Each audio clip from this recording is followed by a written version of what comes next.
गिबियावनो गोदान बोसोरनि बयखौबो खुलुमनाय जासिहरग्रोबाय।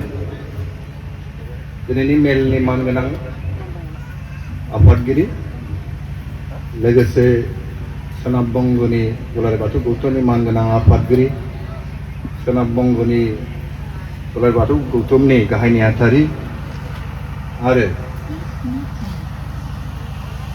माराकाटा आन्चलिक दुलाराय बाथौ गौथुमजों हांख्रायहरजानाय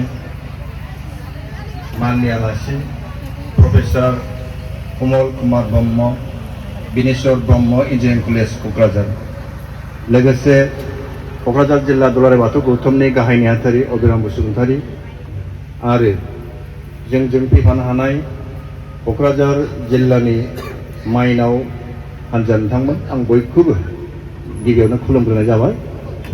आङो बेबायदि लेक्सार होनो सानाखिसै, खारन बयबो ओंखाम उखैबाय, मेंबाय। दा फंनैसो बाथ्राखौल' आं नोंथांमोननो फोरमायलांनो नागिरदों जे जोंनिया भारत सरकारनि रेजिस्टार्ड जेनेरेल सेन्सास कमिसन अफ इन्डियानि जितु सेन्सास, बे सेन्सास हाबाफारिया जागायबाय। दा अरुणाचल, ले, लादाख, जम्मु एन्ड काश्मीर आरो सोनाबहा बे राजस्थान माखासे हाजोआरि ओनसोलाव सेन्सासा जागायबाय। जोंनिया नैबे हायेन जितु प्लेन एरिया, बे सेन्सासा फैगौ 2026नि जोबहां नभेम्बर आरो डिसेम्बर आरो 27नि प्रथम मास जानुवारि फेब्रुवारि गेजेराव जोंनिया जागोन।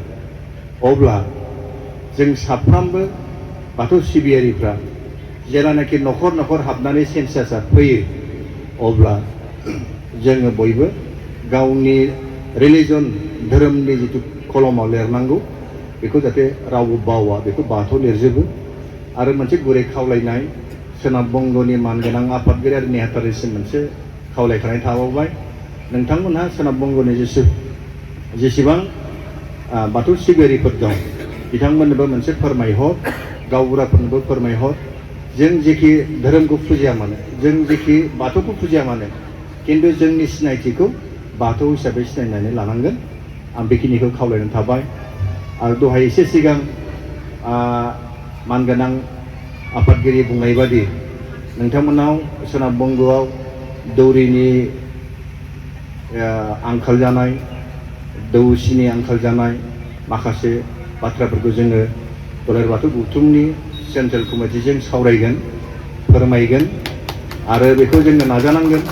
मानो होननानै बुङोबा बियो सोनाब बंगनिल' समस्या नङा, जोंनियावबो क'क्राझार जिल्लायाव समस्या जानानै दं।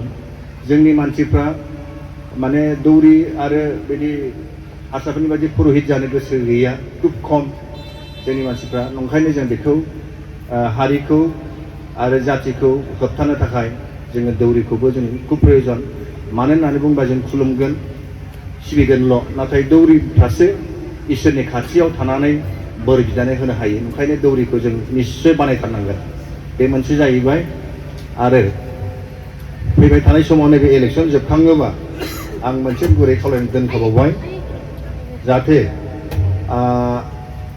थांनाय डिसेम्बरनि 16 थारिखखालि जेलानाखि क'क्राझार जिल्लायाव गौमा आर'ज जायो, अब्ला बिटिसि सरकारनि मानगोनां गाहाय मावफुं सोद्रोमा हाग्रामा महिलारि बिथांखौ लोगो हमनानै मेम'रेन्डाम होदोंमोन।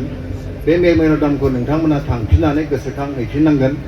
बहा थानसालि लुनो, बे खोथाखौ रायज्लायनो थांनांगोन, टिम जानानै थांनांगोन, अब्लासो बिथाङाबो बावनाय नङा। आरो बिथाङा निस्सय नोंथांमोननि सोनाब बेंगलनि समस्याखौ मोनथिखायो आरो मावगोनबो आंहा मिजिं दं। ओंखायनो नोंथांमोनहा बे इलेक्सन जोबखांबा 4 थारिखआव रिजाल्ट होखांबा बेखौ लोगो हमनो थांनो नाजादो। जोबथारनायाव बयखौबो खेबसे खुलुमबावनायजों, बैसागु बोथोरखौ बरायनायजों आं खुलुमबाय। आरो आदाया दहाय फंसे बाथ्रा होनदों, सेरजा बोराय गंसे दंबा हर होननानै बुंदों। दा सेरजा बोरायखौ हरबाथ' एसे लासिं जागोन। दा नंखायनो जोंना क'क्राझार जिल्ला बियाबनि सेक्रेटारि आरो आफादगिरिबो दङ, आरो क'क्राझार जिल्लानि गाहाय नेहाथारि बिथांमोन दं, माइनाव आफादनिबो गाहाय नेहाथारि दं। आसा खालामो बिथांमोना मान बोराइखौ हरनो खाम आरो सेरजा गंसे गंसे हरथोंसै नामा बेखौ आङो खावलायदों आरो बेखौ दायित्वखौ आङो लानोसै खिन्थु दानो नङा फैगौ नभेम्बर डिसेम्बरनि गेजेराव सेरजा गंसे खाम गंसेखौ हरनोसै आं बेखिनिखौ बुंनानै नोंथांनिफ्राय बिदाय लाबाय गोजोन्थों